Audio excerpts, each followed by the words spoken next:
Em nome do Pai, do Filho e do Espírito Santo. Amém. Inspirai, Senhor, as nossas ações e ajudai-nos a realizá-las, para que em vós comece e para vós termine tudo aquilo que fizermos. Por Cristo Senhor nosso. Amém. Pai nosso que estais no céu, santificado seja o vosso nome. Venha a nós o vosso reino, seja feita a vossa vontade, assim na terra como no céu. O pão nosso de cada dia nos dai hoje, perdoai-nos nossas ofensas, assim como nós perdoamos a quem nos tem ofendido. E não nos deixeis cair em tentação, mas livrai-nos do mal. Amém. Ave Maria, cheia de graça, o Senhor é convosco. Bendita sois vós entre as mulheres, e bendito é o fruto do vosso ventre, Jesus. Santa Maria, Mãe de Deus, rogai por nós, pecadores, agora e na hora de nossa morte. Amém. São Padre Pio de Pietrelcina, rogai por nós. Glória ao Pai, ao Filho e ao Espírito Santo, como era no princípio, agora e sempre, e por todos os séculos dos séculos. Amém. Muito bem-vindos a este programa Veritas especial. Não se fala em outra coisa no mundo do entretenimento. A Odisseia, de Christopher Nolan. Pois é, o nome tem sido tão reverberado que dá a impressão que a Odisseia não foi mesmo do seu autor, o grego Homero. E pensando um pouco na obra, me deu um pouquinho de um lapso de vontade de falar dessa obra também. Antes eu estava meio resistente à ideia, porque já tem muita gente falando. O que mais eu poderia agregar, inclusive aqui no nosso canal católico, para tratar desse filme, ou melhor, dessa obra, que já tem tanto tempo de história e tantas análises, escritos, adaptações. Me veio aí uma ideia de falar um pouquinho das verdades teológicas que a gente pode encontrar na obra. Isso tem sido a tônica dos meus cursos aqui no programa Veritas, de quando a gente trata de alguma obra da literatura. Buscar naquela ficção uma lição de teologia, de fé, de aumento da nossa relação com Deus. E foi isso que eu resolvi fazer nesse nosso programa especial, tentar meditar justamente as verdades teológicas que a gente pode encontrar em A Odisseia. Pois bem, além disso, nós vamos também tratar um pouco de problemas no filme. Eu fui assistir ao filme, eu não ia, mas como sabem que eu gosto muito de cinema, falaram: Alan, você tem que assistir no cinema por causa da parte técnica, o som, etc. E eu fui. E grande parte do filme eu não gostei, mesmo nos seus aspectos técnicos. Acho que a única coisa que salva pra mim, de fato, foi um pouco da trilha sonora, que eu não achei nada de diferenciado e revolucionário, e também os aspectos de som, ou seja, a sonoplastia do filme é muito incrível. Por exemplo, quando o Ciclope dá seus gritos, e a ideia do diretor é que a gente esteja lá dentro, por isso os gritos são horrendos, e tinha gente no cinema que tapava até os ouvidos para não ouvir tamanhos berros. Então aqueles gritos de dor e indignação de Polifemo são muito bem feitos no filme. Porém o resto é um grande desastre, inclusive como adaptação. Nesse sentido é importante a gente saber que existem mais do que problemas de adaptação, porque grande parte dos filmes que são adaptados de livros não consegue fazer uma adaptação total. É difícil você migrar para as telas tudo aquilo que está no livro, porque o que funciona numa mídia nem sempre funciona na outra. E eu não quero me aprofundar nisso aqui. O que me interessa é que mesmo como roteiro, muitas coisas ali ficam fracas, insossas, de pouco convencimento, por causa da forma que o Christopher Nolan resolve adaptar a história. Bom, o que a gente tem que saber é que de fato o Christopher Nolan quis fazer a sua versão de Odisseia. Mas nisso ele já encontra um grande desafio.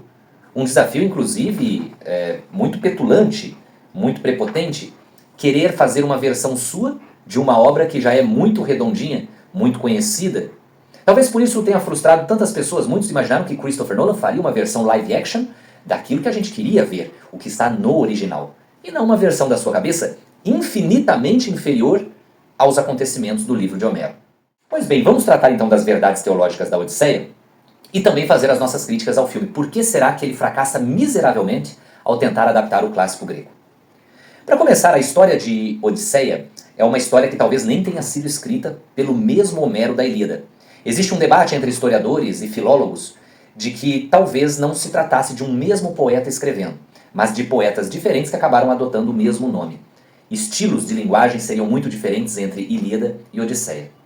Isso pouco nos importa, o que interessa é saber que é uma história que poetiza aquilo que provavelmente os gregos já pronunciavam, já contavam de uma forma oralizada. Então, basicamente, tivemos um poeta que pegou uma história conhecida e deu a sua versão daquilo. Por isso existe mais de uma versão de Odisseia, dependendo de quem conta. Embora tenhamos essa ideia de uma originalidade. Então, nada contra o Nolan querer fazer a sua versão, mas ele teria que ter feito muito melhor, ou no mínimo, muito parecido com o que Homero fez. A história da Odisseia é uma história que nos coloca uma primeira provocação: a diferença entre sabedoria, inteligência e esperteza. Inteligência consiste basicamente nos conhecimentos de categoria teórica e prática, um aguçamento da intelectualidade movido pela experiência ao conhecer, ao adquirir novos conhecimentos. Então uma pessoa pode ser extremamente inteligente, mas não ser esperta e nem sábia. Porque a esperteza tem a ver com a utilização de habilidades e conhecimentos que não necessariamente tem a ver com intelectualidade, mas uma capacidade de manobrar as situações para escapar daquilo que o impede de alguma coisa.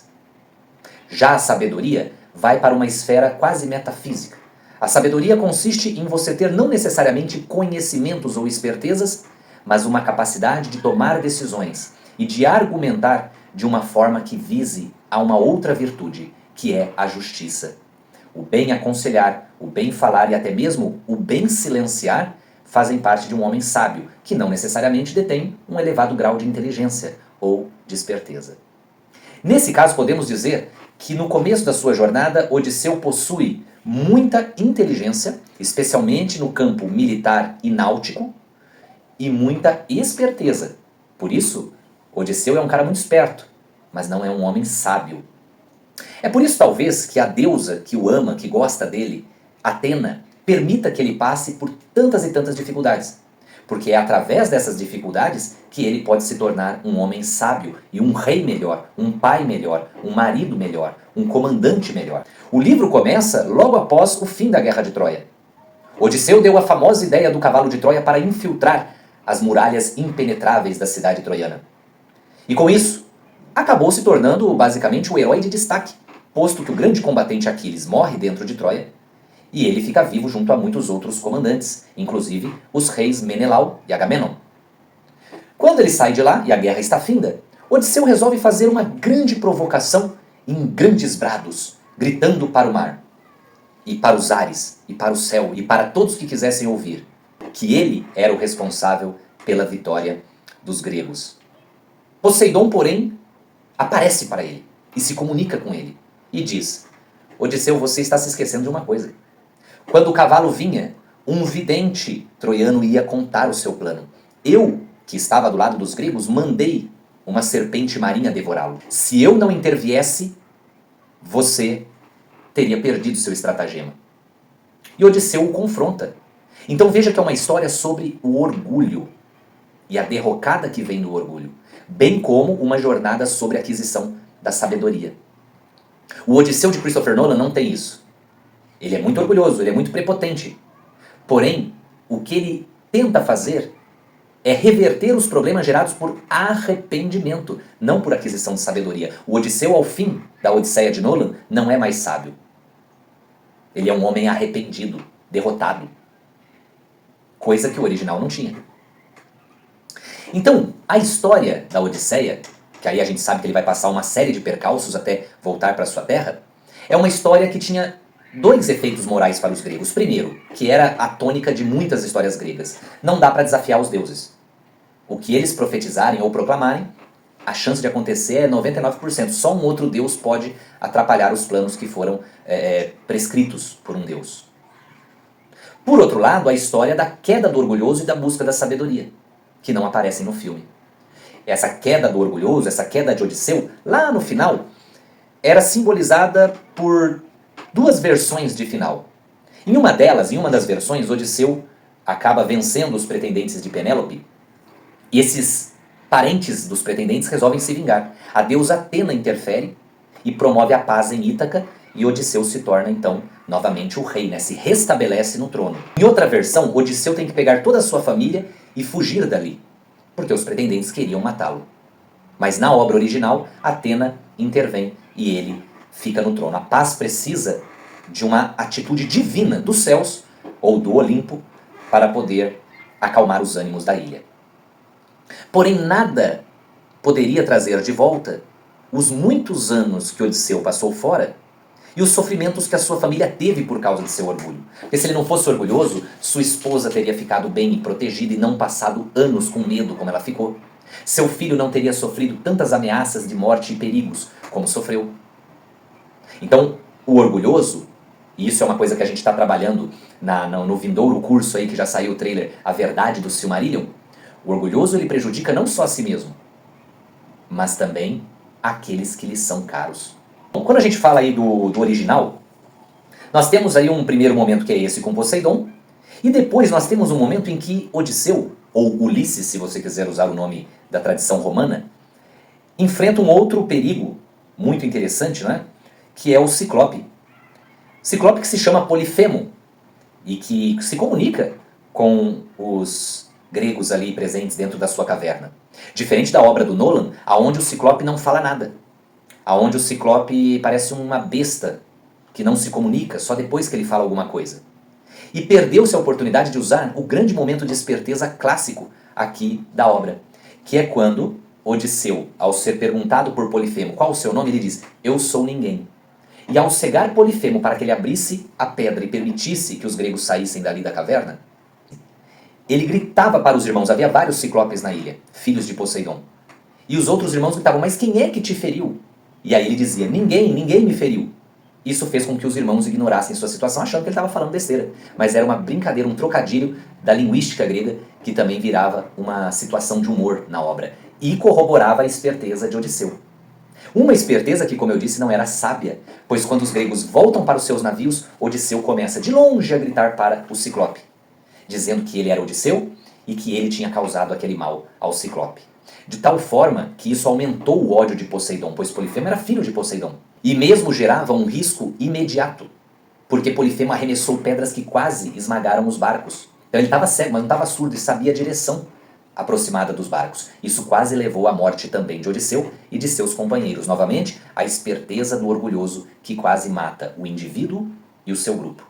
Isso também não está no filme. No filme, Odisseu faz uma coisa ridícula e que ele, como o esperto que ele era, jamais faria. Ele atira uma flechinha que provoca uma perseguição ridícula.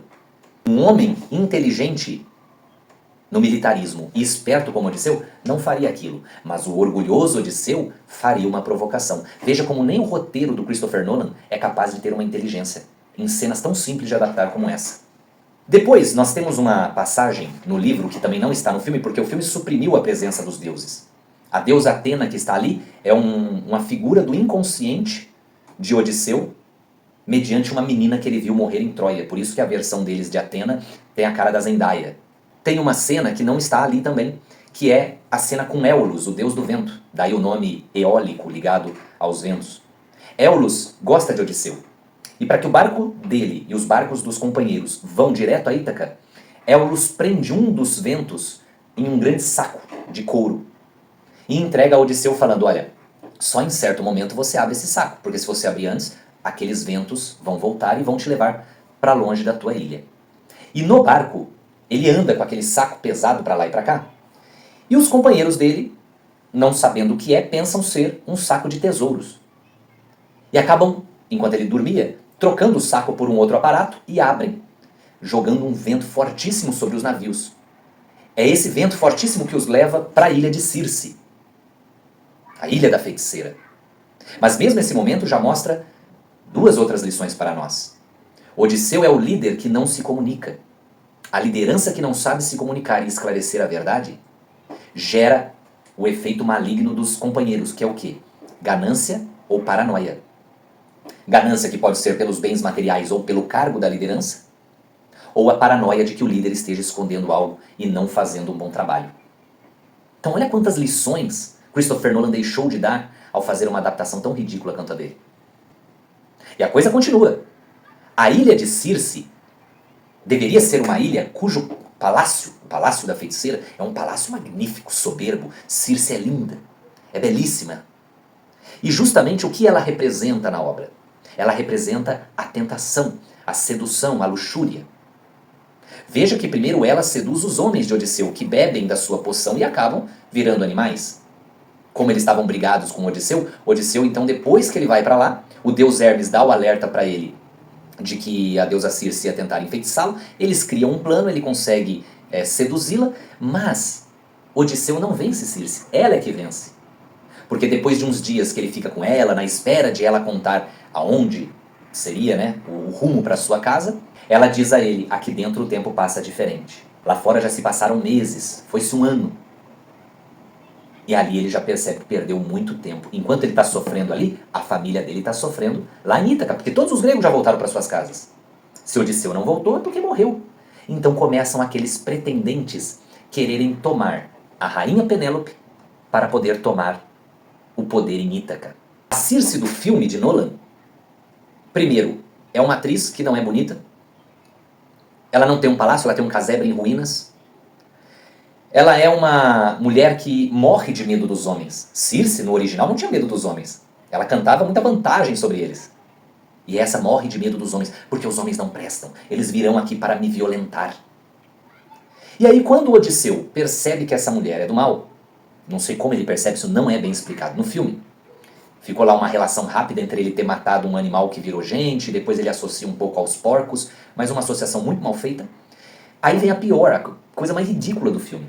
Ele percebe que tem um pássaro numa gaiola, e quando ela vai matá-lo com a adaga no pescoço, ele prende o pássaro. E ele fala, esse pássaro importa pra você? E ela fica gesticulando, né? Ele pergunta, é o quê? É seu pai? É sua mãe? Que você transformou em bicho? Não. Sua irmã? Se você enfiar essa adaga ou mexer essa adaga, eu a mato. Tá bom, daí ela tira, tem um papo furado lá, uma atuação bem mais ou menos que alguém com muito problema cerebral chegou a comparar com a atuação do Heath Ledger no Coringa, do Cavaleiro das Trevas, não sei o que essa pessoa tinha na cabeça que fala uma asneira dessa. Aí, soltou. Depois, ele pergunta pra ela, tá, é sua irmã, por que você não destransforma? A gente não se dá muito bem. Olha que roteiro fraco, ridículo, contraditório. Você transforma a sua irmã num animal, você não se dá bem com ela, mas você quer ela como um animal, e quando aquele homem, que junto aos outros homens é uma ameaça à sua vida, que você tanto zela a ponto de transformar todo mundo em bicho e fazer um discursinho ridículo anti-homens, mas você não deixou que ele matasse. Deixou que ele te rendesse por uma irmã que você nem gosta, transformou em bicho e mantém numa gaiola. Não faz sentido nenhum. Mas Christopher Nolan se acha um gênio para fazer uma adaptação como essa, não é? Mais tarde, Odisseu, depois de sair dali, começa a sentir os efeitos do tempo. Essa sede de voltar para casa começa a bater no coração e na mente dele e fazê-lo refletir sobre seu orgulho. Para poder ir para casa, ele enfrenta vários outros perigos. Por exemplo, ele tem que ir à morada dos mortos, o Hades. Encontra o cego Tiresias, que lhe dá o caminho. Encontra o espírito de sua mãe, que acabou suicidando em razão da ausência do filho. Ao longo desse caminho, vai enfrentar dois grandes monstros, Sila e Caríbides. E ele vai perdendo todos os seus companheiros, até que resta apenas ele. Diferente do que está no filme, a flor de lótus, capaz de gerar esquecimento, é uma coisa que está lá no começo do livro. Essa passagem também é interessante, porque comer a flor de lótus representava vários aspectos que alguns indivíduos cometem na sua vida e que afastam a pessoa de Deus. Comer a flor de lótus para esquecer, como alguns dos companheiros dele comeram e queriam não mais voltar para casa, desistir de voltar para casa. Representa essa cena, essa passagem, as facilidades do mundo, a desistência e a falta de vontade e coragem.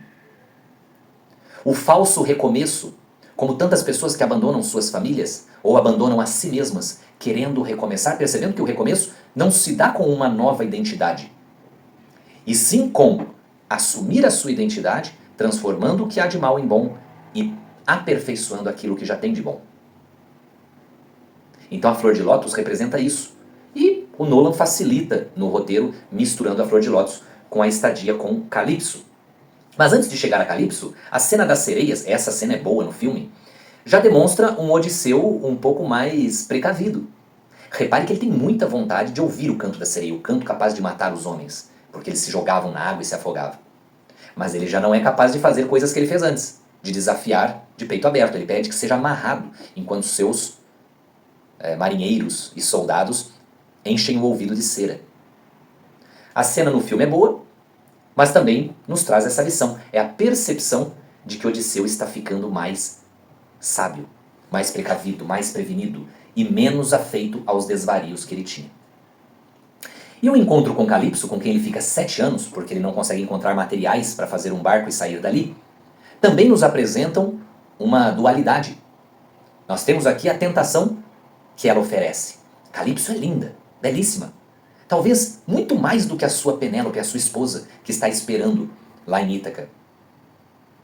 Ela não envelhece. Ela o ama imensuravelmente. Ela o serve. Odisseu não precisaria, em termos humanos, sair dali. Ela prometeu a ele a imortalidade, a juventude eterna. Mas Calipso não podia dar a Odisseu o que ele queria. Sua família, seu lar. Aquilo que a gente já comentou em outros programas. Quando você tem um tesouro maior, nenhuma tentação é capaz de demover o seu coração daquilo. Por isso que a pessoa que está firme com Deus e com a fé, pode vir qualquer coisa, até a morte, a tortura, o que for, ele não se abala, ele não se rende. Porque nada é capaz de fazê-lo se separar desse amor. Nada é capaz de abalar essa firme convicção de agradar a quem se ama. E é isso que Odisseu quer, e é isso que todo cristão deve querer. Vencer todas as tentações e barreiras para chegar a Deus, para amar a Deus.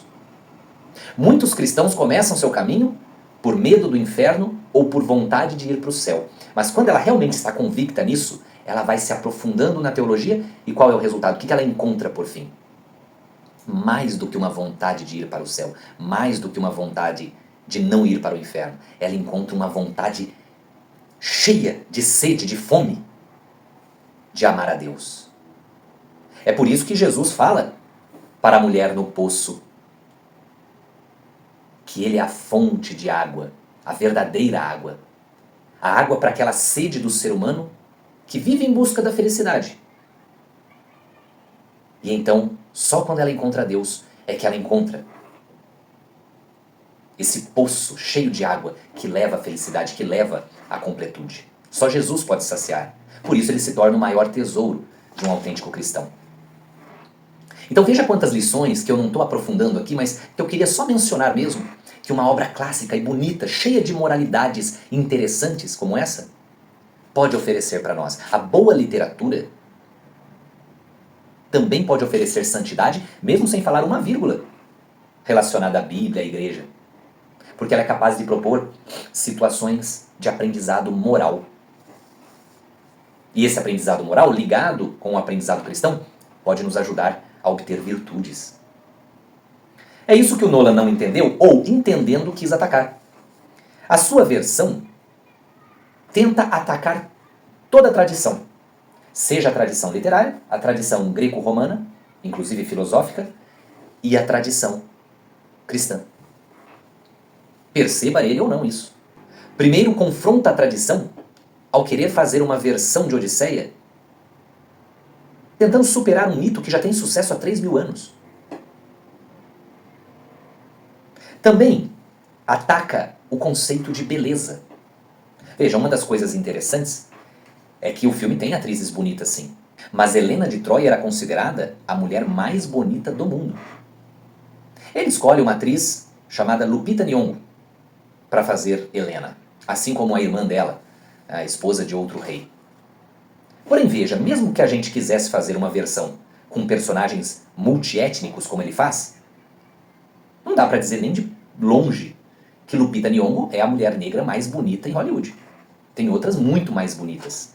Então, existe também um ataque à ideia de beleza. Ah, mas a beleza é subjetiva, ok. Mas estamos falando da mulher mais bonita do mundo. Não estamos falando de uma mulher bonita e ponto. A atriz representa muito mal a personagem que ela deveria representar. E isso nos leva a outro ataque de Nolan. Um ataque à verossimilhança. O que remete à poética de Aristóteles. Aristóteles falava, olha, quando você vai fazer uma obra, o mais importante é que ela tenha verossimilhança. O que é verossimilhança? A capacidade de convencer, ou pela construção do mundo que você fez, ou pelo que ele representa, pelo que a obra vai mostrar. O Nolan resolve fazer uma odisseia multiétnica. Ignore a língua, tudo bem, isso é normal, você pode fazer um filme sobre gregos e inglês, e até legal que ele não quis fazer com aquele sotaque forçado de um grego. Mas quando ele escolhe esse elenco todo variado, você já perde de vista que você está falando da Grécia. Não tem sentido você fazer adaptação de uma obra sobre gregos e troianos e colocando um asiático, pessoas negras, pessoas trans e não sei o que. Não convence. Empobrece a sensação de historicidade. Aí ele quis fazer uma música histórica, mas o elenco não é com cara histórica. Nem ele sabia o que ele queria fazer. Outra coisa, Nolan ataca também a ideia de contemplação. Já é uma característica dele, e a meu ver isso prejudica alguns de seus filmes, fazer cortes rápidos, muito rápidos. Você quase não tem tempo de saborear o rosto de um ator ou de uma atriz em cena, porque ele vai migrando muito rápido na sua montagem.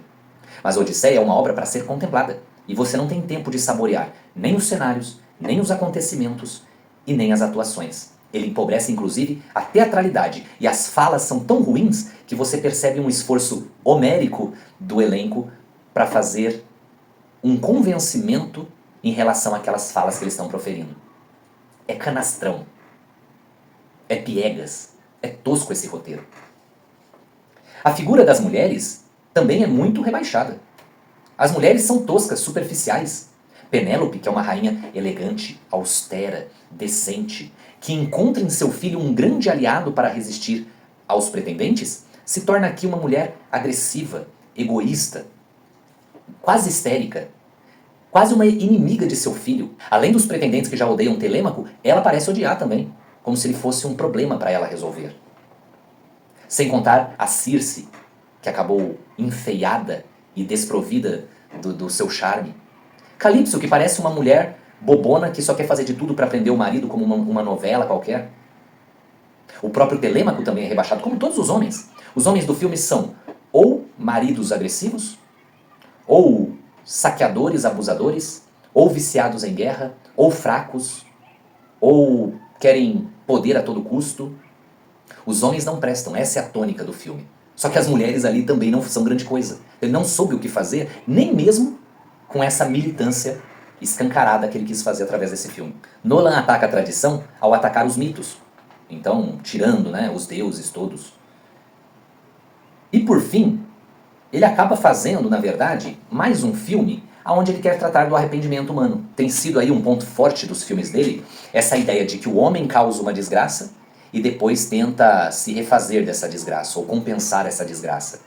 A gente viu isso no Interestelar, né? A humanidade já não dá conta de produzir nada na Terra por causa dos problemas climáticos ou qualquer coisa assim, e agora eles têm que procurar outro lugar para morar, para perpetuar a espécie humana. Em Oppenheimer é a mesma coisa. O Oppenheimer vai lá, cria uma grande bomba, né, destrói lá o Japão, agora ele se arrepende disso, e a humanidade meio que tem que, né, correr atrás para poder não gerar um poder nuclear nas mãos de um país só. E aqui também. O que é o Odisseu? O homem que se arrependeu da guerra. Então agora lá no final ele chama Penélope e vamos fazer umas missões para remediar o que a gente já fez de ruim. Né? Enterrar os mortos. Compensar de alguma forma o mal feito. Interessante premissa, mas muito mal executada, especialmente em A Odisseia. Nos outros filmes ele conseguiu isso com muito mais qualidade. Então, basicamente, o que o Christopher Nolan quis fazer é pegar uma obra clássica e fazer um ataque social. E aí ele fracassa tecnicamente no seu roteiro e moralmente no seu discurso. Ele não consegue ser bom nem em fazer esse discurso, que já é imoral por si só. Essa ideia desse maniqueísmo entre homens e mulheres e essa visão pessimista do ser humano que ele tenta imprimir. Basicamente, o Christopher Nolan dá uma de Feiticeira Circe. Porque, com uma bela aparência, 2 horas e 40 de frenesi técnico e cinematográfico, ele esconde a subversão, o ataque à tradição, o ataque ao que é bom, belo e moral, enganando tantas e tantas pessoas que acham que assistiram a um bom filme, quando assistiram a um péssimo filme com uma roupagem exuberante. E esse é um grande perigo quando a gente fala de arte ou de espiritualidade, que pouco a pouco vai minando a vontade de ser virtuoso e colocando dentro de nós as saídas fáceis e as armadilhas de discursos que contradizem a lógica cristã. O Senhor esteja conosco, Ele está no meio de nós. Por intercessão de Nossa Senhora, abençoe-nos o Deus Todo-Poderoso, Pai, Filho e Espírito Santo. Amém.